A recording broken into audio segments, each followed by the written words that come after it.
परमपिता परमात्मा कबीर देव जी ये कुल मालिक है, सर्व सृष्टि रचनहार हैं। ये वही परमेश्वर है जिसने सर्व ब्रह्मांडों की रचना की है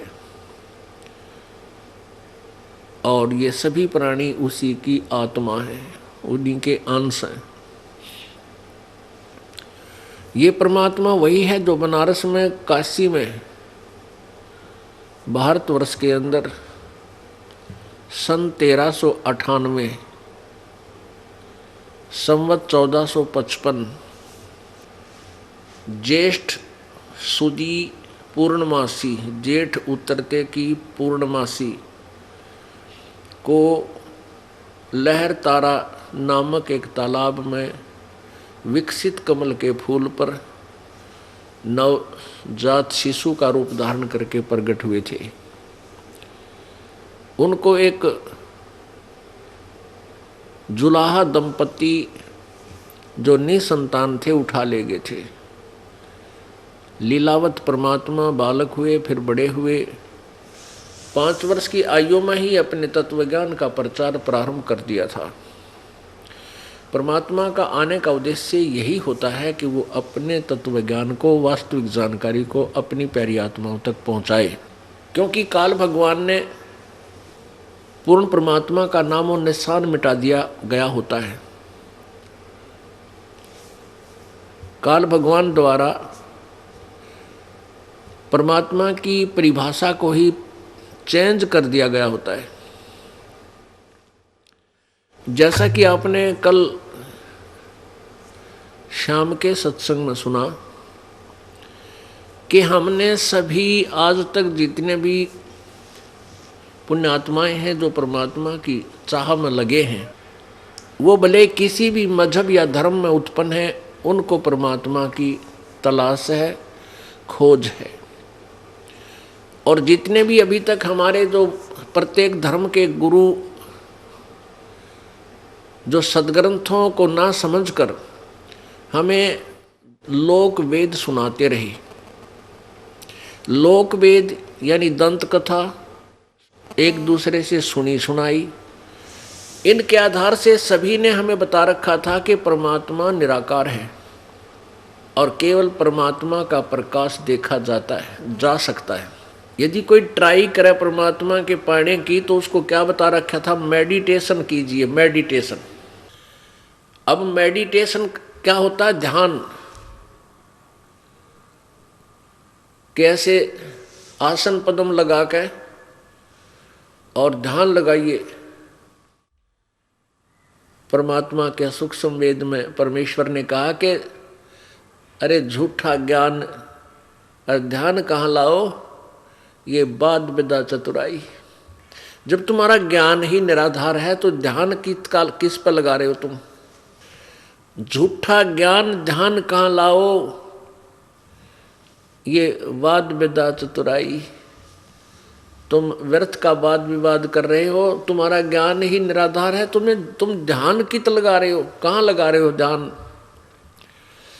तो क्या कहते हैं वो कि परमात्मा का प्रकाश दिखाई देता है जब हम ध्यान लगाते हैं। और परमात्मा कैसा है? परमात्मा निराकार है। अरे भले आदमियों, अब कोई कहे सूर्य निराकार है और सूर्य का प्रकाश देखा जा सकता है, क्या उस व्यक्ति की थ्योरी, क्या उस व्यक्ति की ये बात कोई आधार रखती है? नहीं।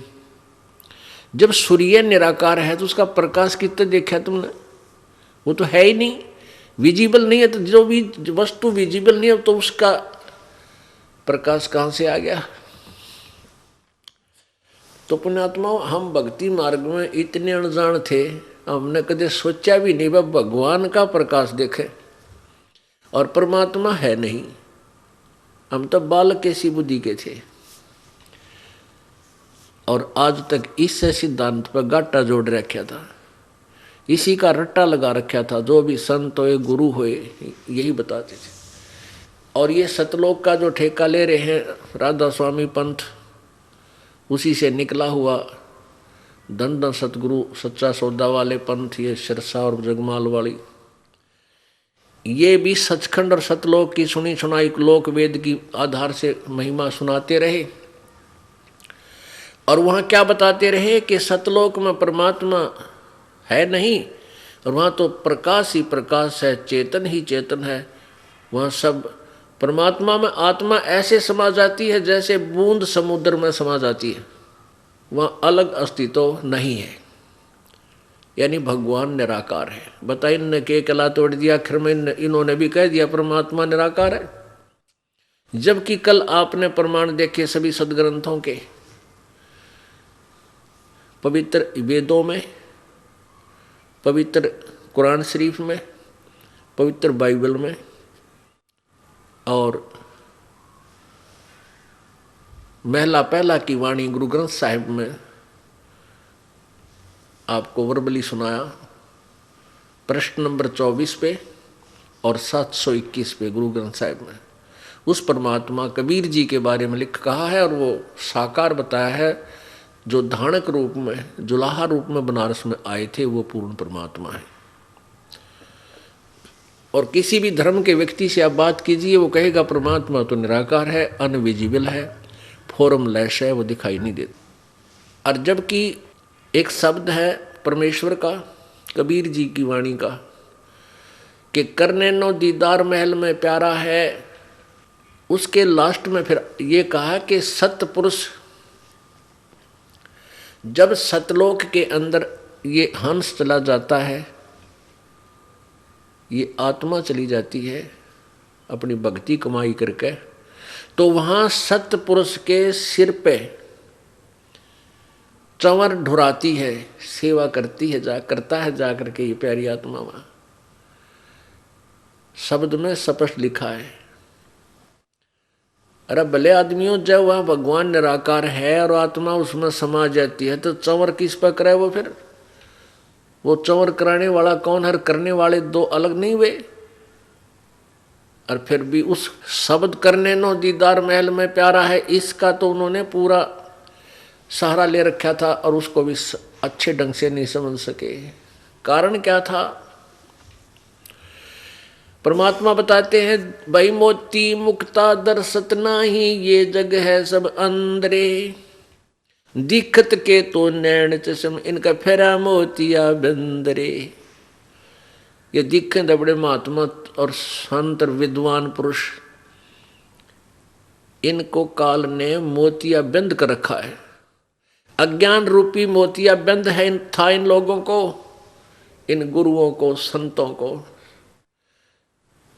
जो परमात्मा से अपरिचित होकर के परमात्मा की झूठी महिमा, झूठी परिभाषा बताते रहे।